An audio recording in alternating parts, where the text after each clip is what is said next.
Welcome to Manage Your Damn Money with Ben and Malcolm, where we trade in personal finance advice for entertaining conversations about money. And Malcolm absolutely hates when people try to Old Bay their way out of seasoning seafood.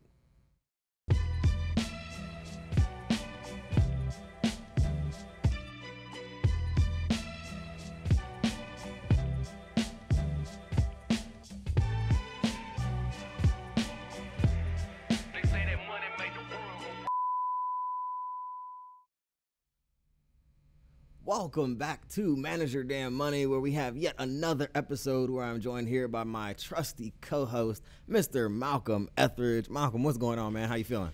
Not bad, man. I'm in a good mood. I went to the dentist this morning. Did you? Thought I was going to have to get another tooth pulled out, and it turns out I don't. So Okay. All is well. Congratulations on that. Yeah, man. I'm playing with house money today. Playing with house money with your own teeth. Yes. Well, that's a positive These way to look teeth at are a it. dice roll, so That's hilarious. Well, of course, we want to welcome you to yet another episode of Manage Your Damn Money. On this episode, we're taking a fun look at some interesting topic. That's kind of funny. The topic for today's show is classically bad financial advice. But before we get into that, Malcolm, I have a big financial thing that's upcoming. It's on the horizon, and I can't believe it's here. I'm moving into a house my wife and I bought.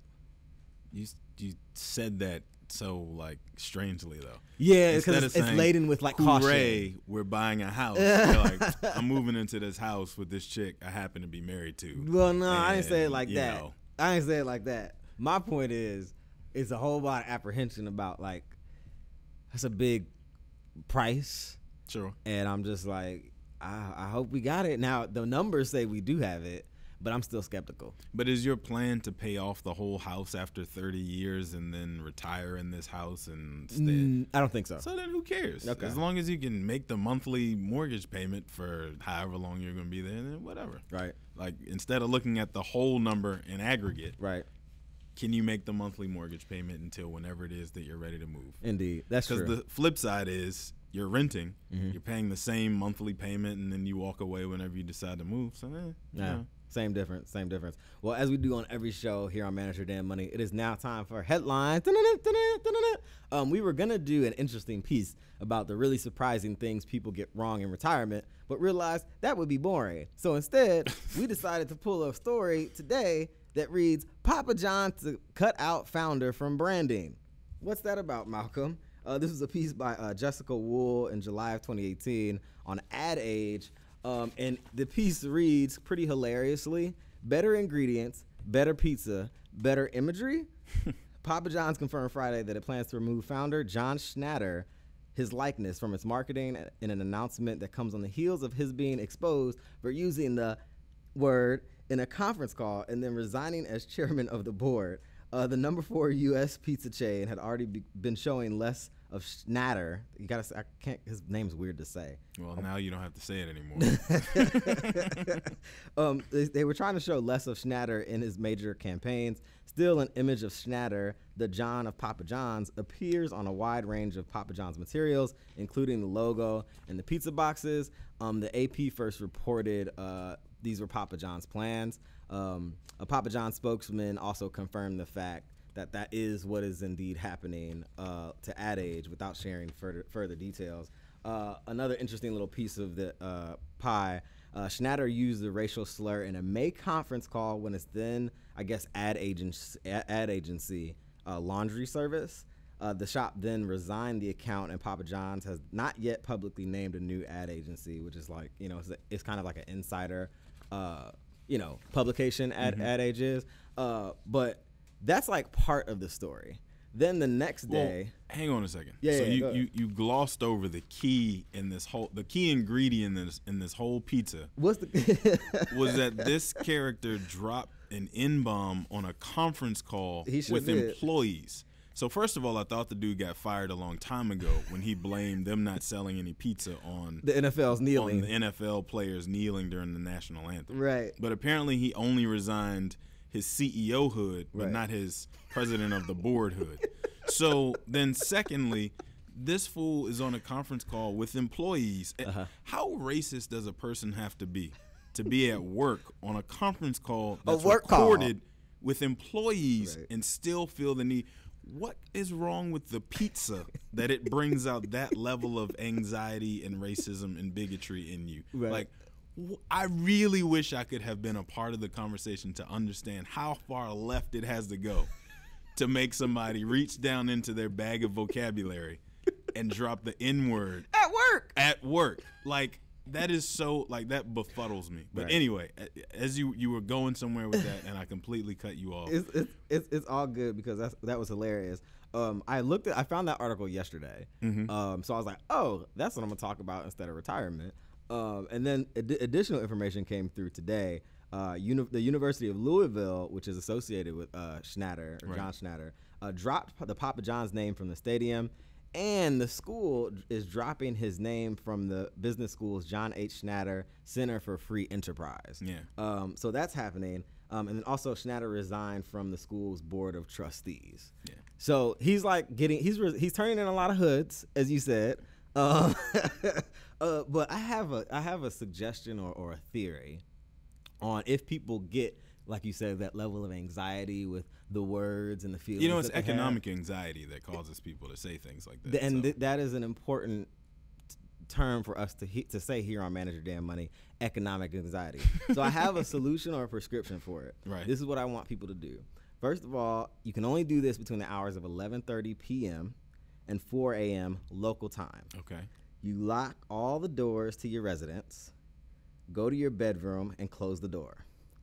Then you have to turn off the lights. Then lay your face down on your stomach. Lay face down on your stomach with your face stuffed into your favorite pillow. I'm scared of where this is and going. yell your favorite racist obscenities into the pillow as loud as you can. Just. You think that'll work? I think that'll help reduce some of that anxiety that people feel, you know?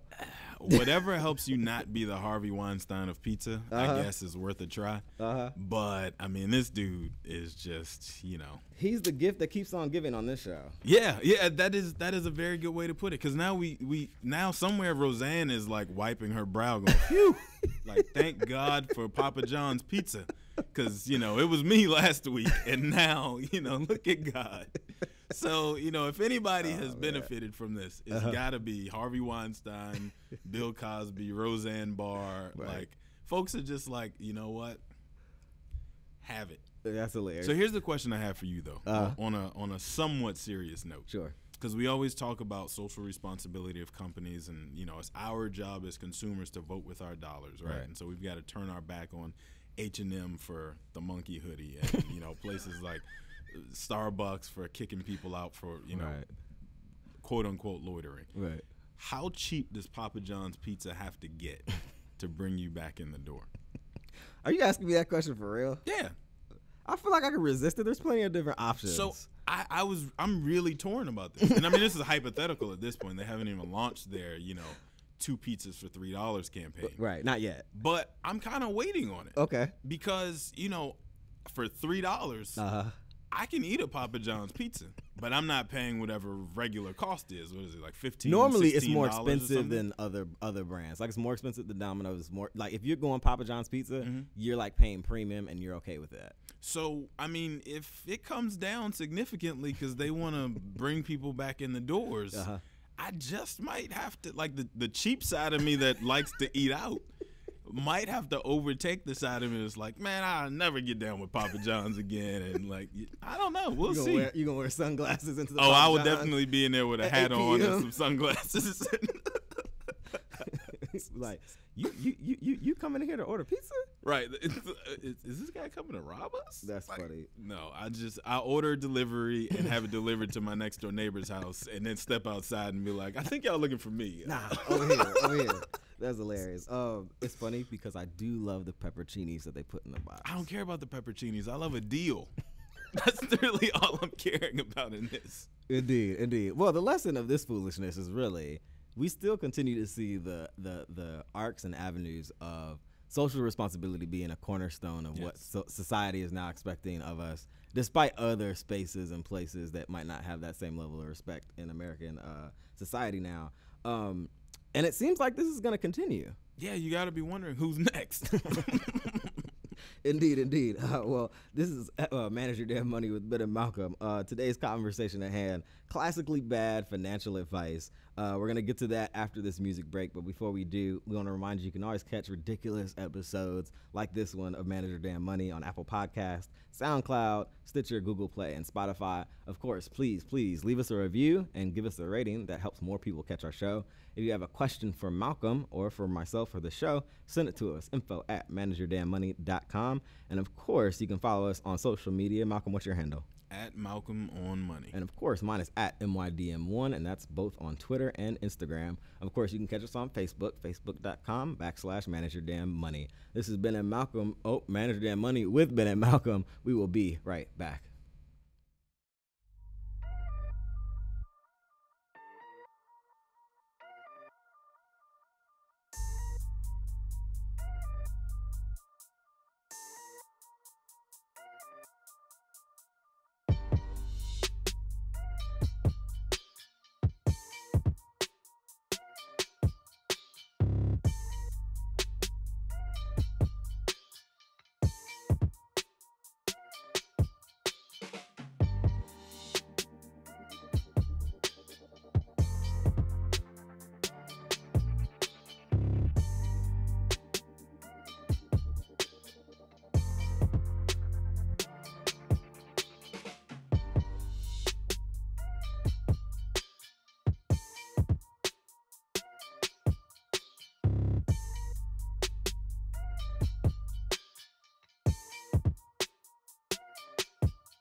Welcome back to Manage Your Damn Money with Ben and Malcolm, where on this episode we are talking about classically bad financial advice. It's still summertime, and so chances are you're scheduled to have or have already seen your Uncle Leroy, Auntie Sharon, or other ridiculous family member who pushes wild conspiracy theories about omega-3s and fish being a government scam and offers strange advice at family cookouts, like why eating barbecue corn causes blindness. It's the reason why we thought we'd take a look at the most ridiculous pieces of financial advice we've ever heard, Malcolm. As I turn my page, I have a question for you. What is some classically bad advice you can recall coming across when you were young? When I was young, Yeah. some of the, I'll say younger, because I mean, this is probably 5-6 years ago. I heard somebody say, you got to go deep into debt early on in your career because you'll work harder to pay it off. So this was a person who actually happened to buy a M3 also, like fresh out of college, like with his first job. Okay. And I think he was paying something like $1,000 a month for On a the note. car? Wow. And he said that his mentor told him that if you go into debt early in your career, Right. then you'll work harder because you're trying to pay off that debt that That you accrued. is so asinine. That is up there with the worst financial advice I've ever heard in my entire existence. It doesn't even make any sense. Like, why would you do that for no reason? Right. So, I mean, Like- the concept itself is flawed in that what if I don't have a job anymore? Right. Like, how do I dig out of this hole? But, so, I mean, there are people out there That's that give you hilarious. that, there's always the, spend it today because tomorrow, who Right. knows, you might get hit by a bus people. Right. But that one was like the just best, Right. That's pretty funny. The thing that comes to mind for me, I couldn't think of any classically bad advice that I got as a kid or as like a young person. I literally, because I had my head in like money magazine books since I was like 13. So I wasn't really listening to anyone but myself about money and I don't really remember any quote unquote advice before then. But the one thing that I do know irritates me now is like the notion of people. Not that it's like a bad thing, but feeling pressure to do things based on what they see other people doing on social media.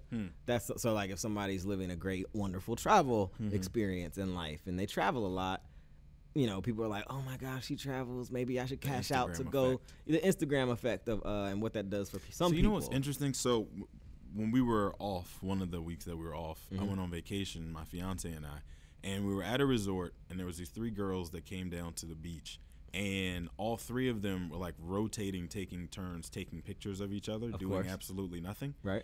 And so I looked at my fiance and I said, when do they actually have fun and like enjoy the vacation? Right. And she was like, well, this is what they came for. And I'm like, they've spent now 30 minutes to an hour. Wow, that long. Taking pictures of absolutely nothing. Right. And that's fun. And she's like, you don't understand. That is the whole reason they came on this trip. And I'm just like, what a waste of money. Yeah. Like, you know, my idea of a vacation is just like doing nothing. Right. Not doing the most. Right. So, like, anyway.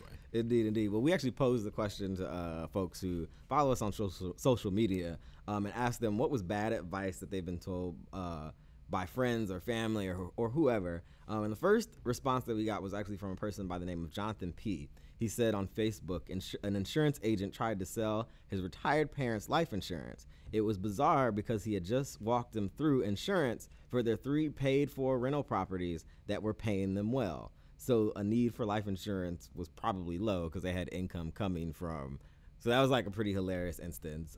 Jesus. Then Give Me More Monica says, it's not bad advice, but growing up I always heard when it's gone, meaning we can spin it up, but when it's gone, that's it. It's so true, but there are probably ways to make sure it ain't gone. Then SP The Plug, Sean Perkins, friend of the show, we've actually interviewed a lot earlier on in our tenure of doing the show. He says, I could turn, this was his advice that he said was bad. I can hear the voice that says something like this.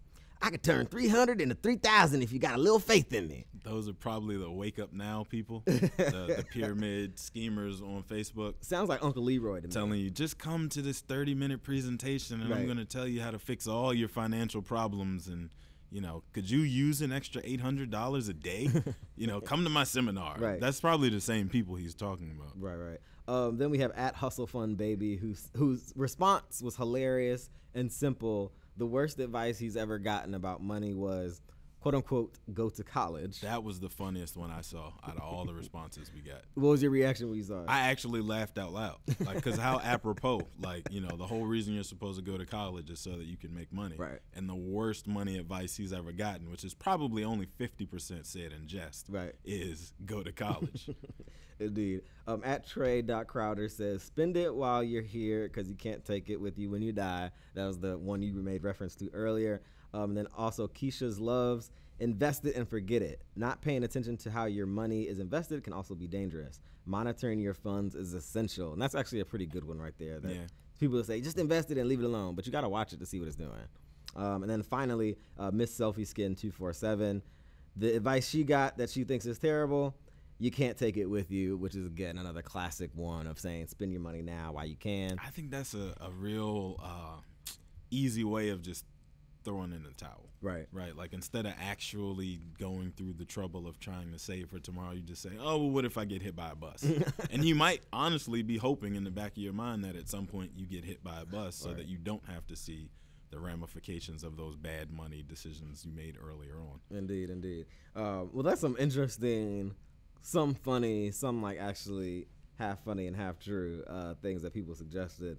We're going to take another quick music break, and we're going to continue talking about classically bad financial advice. But before we do, I just want to remind you that you can always catch past episodes of the show on Apple Podcasts, SoundCloud, Stitcher, Google Play, and Spotify. And, of course, leave us a review on any of those platforms. That helps us go up in the ratings and more people listen to our show. And, of course, you can send questions to info@managerdamnmoney.com. And you can catch us on LeGram and Twitter. Malcolm, what's your handle? @MalcolmOnMoney. And of course, mine is @MYDM with a 1 on the end. And you can always catch us on Facebook, facebook.com/managerdamnmoney. When we return, we're going to continue talking about classically bad financial advice. This is Manager Dan Money with Ben and Malcolm. We'll be right back.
Welcome back to Manage Your Damn Money with Ben and Malcolm. We're having a hilarious off-camera conversation.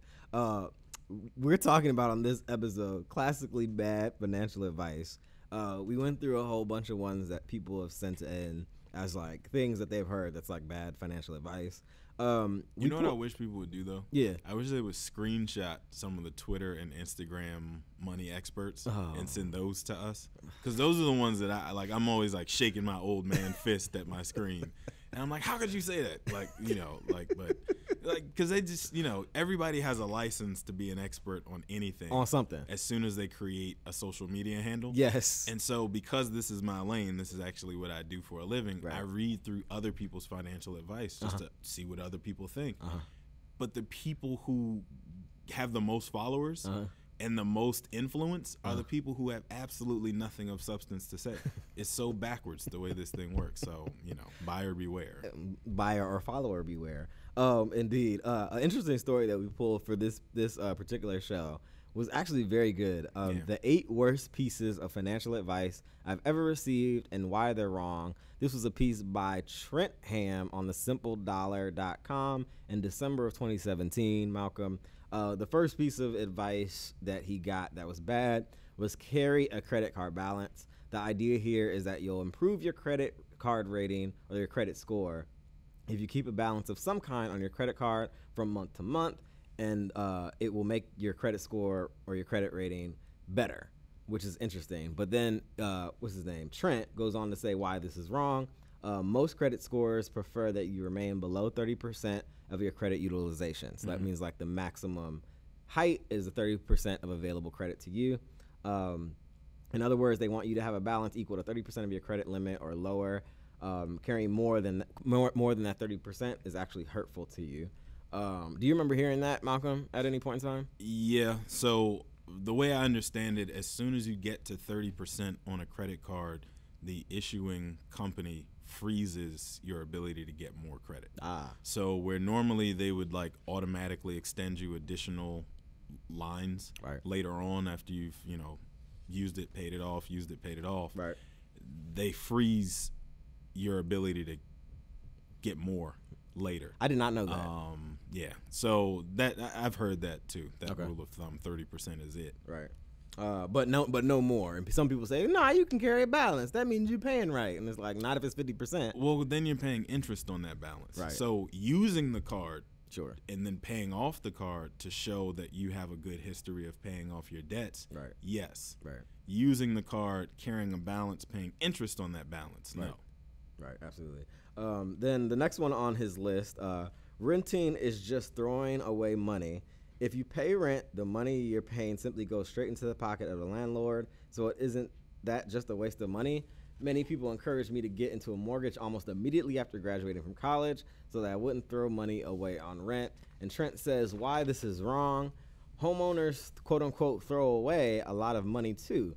Mortgage insurance, property taxes, homeowners insurance, homeowners association fees, and home property maintenance costs all just disappear into the ether when you own a home. These costs always add up to far more than the cost of rent for a similar property, which is a conversation we actually had last night over dinner, which is kind of hilarious. What do you say? What do you say about that? Like people who say like, you need to get a mortgage, you need to get a house real quick because you don't need to be spending on rent. I'm torn. Yeah. Honestly, like being a renter over the last 6 or so years, I actually added this up after one of the last shows we had where you pointed out how much you spend in rent over like a 10-year period. I haven't hit $100,000, but it's close. It over that 6-year period, it's close to $100,000 that I spent in rent. Wow. So looking at that, I go, yeah, that makes perfect sense. I could have been whatever, but at the same time, I've moved 4 times. Wow. I've also changed employers 3 times. Okay. So in that, geographically the house might not have worked anymore. Right. Financially the house might not have worked anymore had I bought it instead of when I moved out of my folks' house after college and started renting. Right. So maybe not, right? Like, then I'm tied to a house and my commute's 2 hours long because I got a new job. So who knows? It's one of those, what's the half a dozen in one? 6 in one hand and half a dozen. You got to work on your old man phrases. So you're slipping. I don't have that yet. Another one that Trent points out, invest your money in gold, Bitcoin, or silver. Bitcoin being one of our favorites to rail against and shake our get off my lawn fist at. Gold is a great hedge against your inflation, they say. Bitcoin and other cryptocurrencies are the future, they say. You need to put your money into these things for retirement, they say, Malcolm. And why it's wrong, he says these investments jump and drop in value so strongly and so often that you can't rely on them as an investment. As a small-scale individual investor, they're just too volatile, which makes sense. Especially, obviously Bitcoin, I think, since we've last talked about it, has fallen way down off the radar, and I think it's becoming more apparent that it would be very difficult to pick a quote-unquote cryptocurrency that would do well over the long term. Like one of my favorite activities right now is trolling those Bitcoin enthusiasts that when they were riding high at 16, 18, and 20,000, they were in my mentions hard. Like, yo, you're missing out. You don't know what you're talking about. You're giving bad financial advice, blah, blah, blah. Now that it's at 6,000, they quieted down. I haven't heard a peep. Some people probably closed down their accounts. Right. So I'm waiting on my replies from some of these folks. Somebody getting Malcolm's. But mentions. I agree with Trent though. That's trash financial advice. Telling people to invest in cryptocurrency for retirement. Right. Like, it hasn't been around long enough for me to think it's going to be a stable enough thing to really, do anything meaningful with. Right. So let's use a little bit of common sense here. Indeed. There's another one from Trent. There is good debt and bad debt. Many financial writers like to characterize debts as being either quote-unquote good or bad, using a number of characteristics to make that judgment. Is there such a thing as quote-unquote good debt?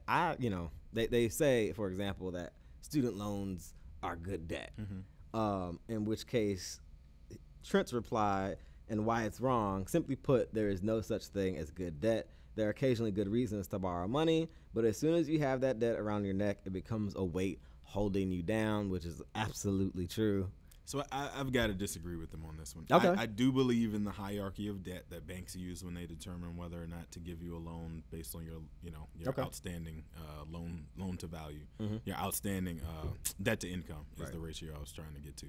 So, for example, if you own a house and you have a mortgage, that debt is considered good in comparison to if you have a credit card balance of $20,000 and it's all tied to Macy's. Right. So you got a Macy's consumer card with a $20,000 balance on it. That's bad debt. Right. You got a $200,000 mortgage loan tied to a house. That's good debt. Right. I subscribe to that. That makes perfect sense to me. Sure. But then separately from that, from a mathematical standpoint, I consider good debt any loan that you're paying interest on that the interest rate is lower than what inflation is, because then you're borrowing money essentially for free. Right. So they have car companies out there that'll let you buy a car for 0%, 1%, 1.9%.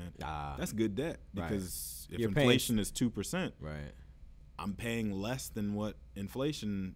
Now they're essentially paying me to buy that car. Right. I'll take that. Yeah, that's true. That's a really interesting thought there, sir. Another one that Trent brings up. Buy new cars because they'll last longer. Again, keep in mind, this is bad advice that he's gotten over his lifetime. Buy new cars because they last longer. A new car comes with a big fat warranty and will likely last you for at least 100,000 miles, and often much more than that. You can keep driving a new car for a decade or more, which is many more years than you'll get out of many used cars, Malcolm. And Trent says why this is wrong. The problem is that most of the depreciation in the value of the car occurs in the first few years of ownership, which is true. Like, as soon as you drive off the lot, they're going to come out with 2 more models that are newer than yours, reducing the value of yours. Right. A good, very rough rule of thumb is that a car will lose half of its value every 4 years. So let's say a car is $25,000 new. After 4 years, that same car would cost $12,500. After 8 years, it would cost you $6,250, and after 12 years, you're just north of $3,000 in terms of value if you use that rule of loss of value over time. What do you think about that one, Malcolm? That question as to whether or not to buy a new or used car is an interesting one. I think it's an overgeneralization based on his math. Okay. So some cars hold their value better than others. Sure.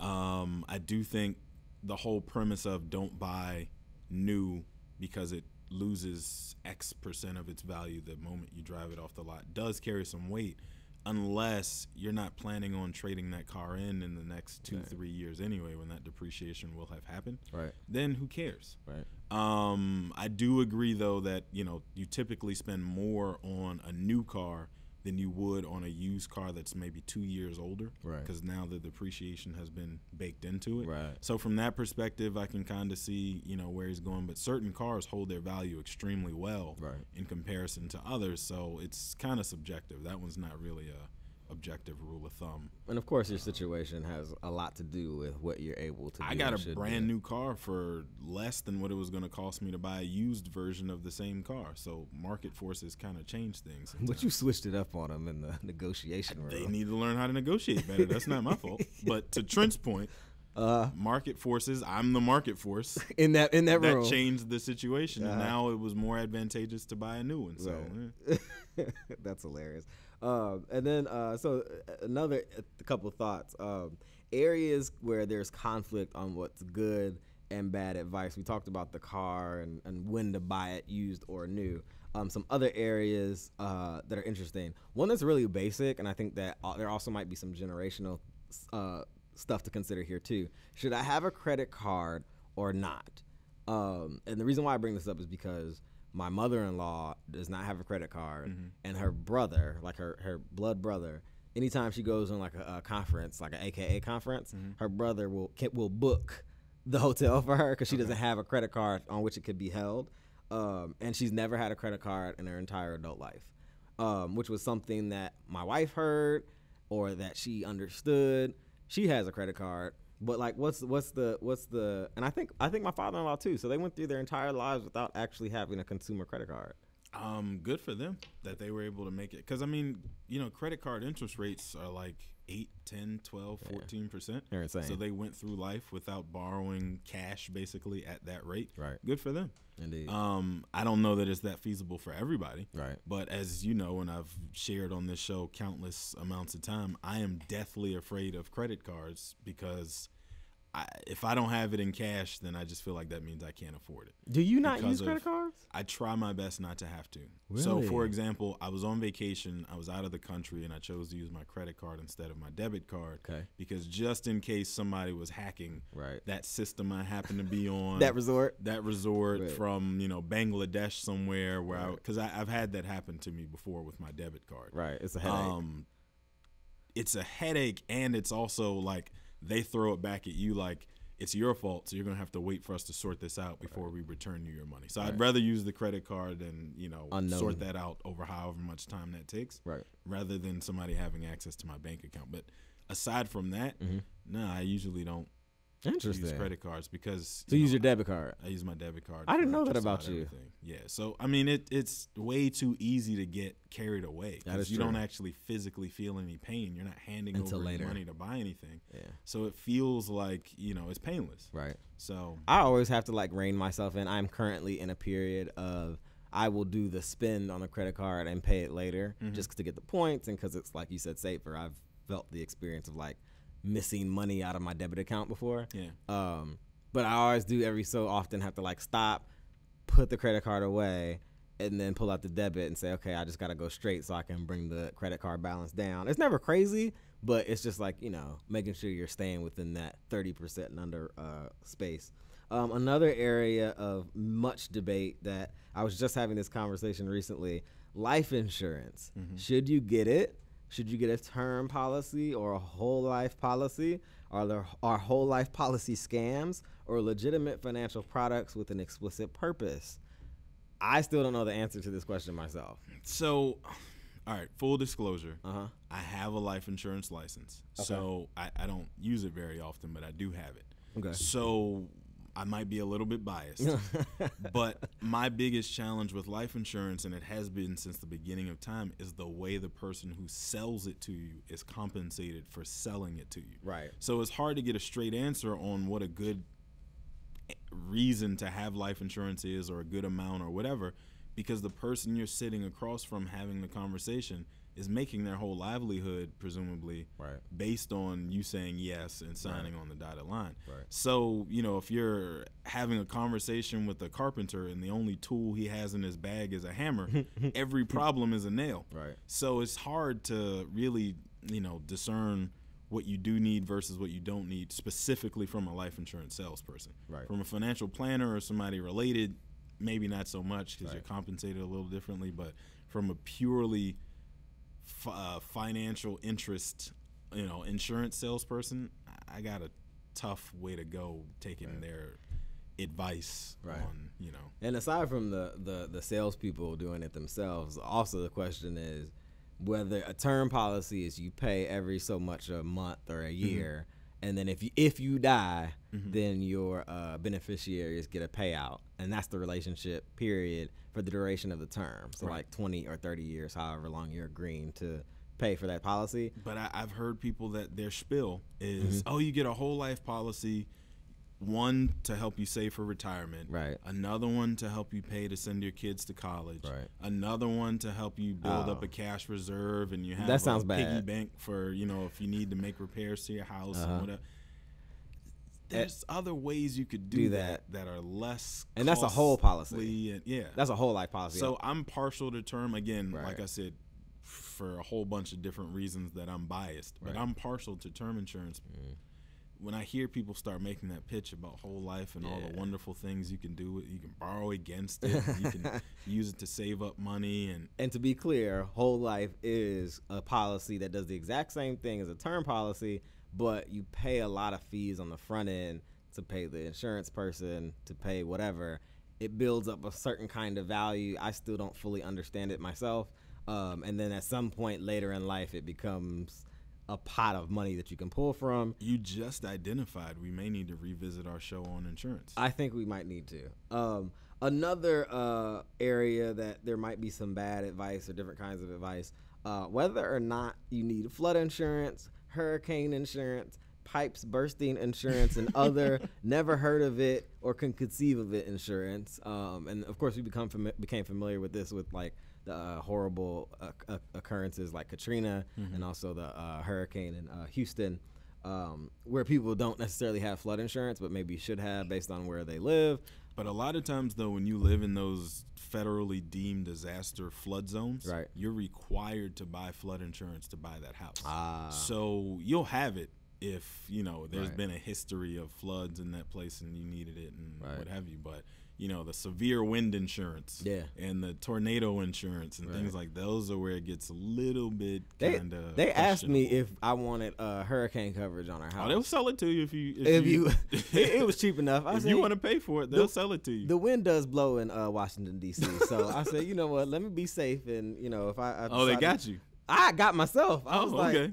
You know, I want to be prepared for every scenario and situation. But then another one, which is relevant to you, sir, because you are recently engaged, marriage, shared accounts, or separate accounts. So I don't know what advice people give people on that's considered bad or good advice. Yeah, that's true. I think that's case by case. Sure. Like, you know, either you throw it all in together, or you keep it absolutely separate, or some variation in between. There's no advice that I could say is great advice or terrible advice on that one, because it just really depends on you and your partner. But I will say, though, the people who are like, well, you have that conversation after you get married, which I've actually heard before. You have that conversation after you get married because it's nobody's business until then. That's a real dangerous place to be, going into the marriage blind, and then you find out what, you know. Man, your money is my money. What you talking about? Or just, you know, that kind of thing. Finding out what that other person's attitude is toward money in general, or the household, you know, cash flow. Like, you know. And the last one, before we close this show, cashing out of retirement accounts early. What's the best wisdom when you should and shouldn't be reaching for the keys to a 401k account or a Roth IRA? That's a big one, Malcolm. I'm sure you hear about it often. People are trying to do one thing or the other, and they're like, "Yeah, just going on there and that IRA, that 401k." And it's always a dude that works at your job that talks just like that, that gives you that advice. Oh, I know you saved up a little something in your 401k. Right. Just go ahead and take that out. That, Right. You put that back in there later. Right. You're paying yourself back, so who cares? So here's the one caveat to it. So I hear, people saying, "Oh, well, I pulled money out of my 401k to send my kid to college. Right. I pulled money out of my 401k to buy my house. I pulled money out of my 401k to buy a new car." Right. All three of those things, I would try my best to find another way to do that thing. Right. Because, it just... Because for a 401k, you have to pay a penalty on that, right? You got to pay, assuming you're younger than 59 and a half, you got to Right. pay a penalty to the IRS. Then you got to pay taxes on top of it. I mean, it's just miserable. Right. The one caveat to that I've seen that I completely understand is folks who take the money out of their 401k to start a business. Okay. Because there's no other place more than likely that you'll be able to go to get the cash you need to start that business other than your retirement funds. Right. And in that case, you're really just placing a really hard, heavy bet on yourself. Right. And hopefully it works out for you, but that's the one place that I can see that I'm like, there really isn't a lot of other places you can go to make that happen. Yeah. So I understand that one. Especially but the others, I mean, you can probably go somewhere else other than your retirement savings to make that thing happen. Indeed. And if you're trying to send your kids to college, just make them do what I did and take out a whole bunch of student loans. And you could join us in the Millennial and Gen Y and Gen Z, Alpha, or whatever the rest of them are. Malcolm, another awesome show covering bad financial advice. We want to remind people you can always catch past episodes of our show on Apple Podcasts, SoundCloud, Stitcher, Google Play, and Spotify. And, of course, we encourage you to please leave us a review on any of those platforms. That helps us go up in the ratings. And you can send your questions to info@manageyourdamnmoney.com. Malcolm will cover your question on Malcolm's Money Minute. Of course, you can always catch us on social media. Malcolm, what's your handle? @MalcolmOnMoney. And of course, mine is @MYDM1, and those are on both Instagram and Twitter. You can always catch us on Facebook, facebook.com/ManageYourDamnMoney. Thanks to our partners once again here at Montgomery Community Media for yet another great show. Until next time, be good with your money. Peace. Peace.